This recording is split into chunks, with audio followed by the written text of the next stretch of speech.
Early on in his marriage, the Baal Shem Tov and his wife Chana were known to rent out a tavern. Chana would take care of the business dealings, and the Baal Shem Tov would typically go into the hills nearby and do hitbodedut, meditate, pray, and learn. However, their business wasn't doing well, and they weren't making ends meet. So Baal Shem Tov decided he needed to find another source of income. He knew of a rich Jewish tavern keeper in a nearby village that owned a very large flock. He knew of this man from prior years in the town of Brody, and decided he'd go ask this man if he could be his shepherd. So he went, and the guy obliged. So Baal Shem Tov took the sheep and figured this way he could continue with his usual practice of doing hitbodedut, but this time he'd bring the sheep with.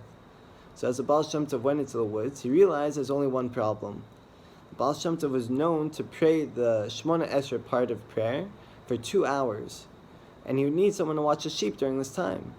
Just as he was thinking about this, he heard a beautiful tune originating somewhere in the woods. So he decided to follow this melody, and he found this small non-Jewish boy playing his flute, also a shepherd, just like him. So Baal Shem Tov went and asked this boy, "What's your name?" "Alexi," he responded. Baal Shem Tov said, "Alexi, would you be willing to watch my sheep for a little while, and in return I'll give you some challah?" Alexi said, "Of course, Yisrael, I'd be happy to." So Baal Shem Tov left his sheep with him and headed for the hills. But he didn't realize that there were some robbers that were watching him. These robbers knew the Baal Shem Tov because they'd seen him wandering around aimlessly lost in thought. And this time they thought it was payday. The Baal Shem Tov had delivered a huge flock of sheep just for them, and now he was wandering away, leaving them with a small boy. They watched as the Baal Shem Tov was heading for these 2 hills that were separated by a deep ravine, and figured that as soon as he fell into the ravine, they'd pounce on the sheep. Alexi, seeing these robbers emerge from their hiding spots and watching the Baal Shem Tov so intently, began to shake in his boots. He figured they're for sure coming for him, and his only solace was that he had his flute that he could blow as loud as he could, and hopefully some shepherds would come and help him. But as the robbers were watching the Baal Shem Tov approach this deep ravine, they were shocked to see that the 2 hills came together and the ravine disappeared. The Baal Shem Tov walked as usual. They were dumbfounded. They figured, you know what, let's wait and see what happens when he comes back, and then we'll decide what to do. Sure enough, 2 hours later, the Baal Shem Tov came back, and the 2 hills did the exact same thing. The ravine disappeared. The Baal Shem Tov walked slowly back to Alexi. Alexi was so relieved to see him.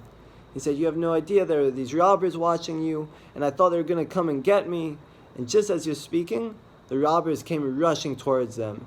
And immediately, Alexi grabbed the Baal Shem Tov's hand, and the Baal Shem Tov said, "Don't worry, it'll be okay." The robbers came and immediately bowed down. And they said, "You don't understand. We were going to rob you. We were going to take all your sheep.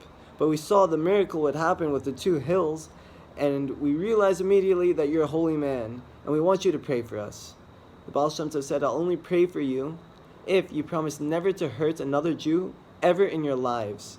They immediately promised, and the Baal Shem Tov promised to pray for them. Alexi, knowing exactly what hills they were talking about, which ravine they were talking about, decided then and there that he was going to serve this holy man of God for the rest of his life. Baal Shem Tov looked at Alexi and asked him who his father was. Responding in Walachi, a old Romanian dialect, Alexi said his father is Georgi the shepherd. The Baal Shem Tov was very relieved to hear that this boy's father was the same man that delivered the teachings of the Baal Shem Tov's Rebbe, Reb Adam Baal Shem, many years ago. And Alexi served the Baal Shem Tov for most of his life, as you'll hear in many of the Baal Shem Tov stories. Shavua Tov.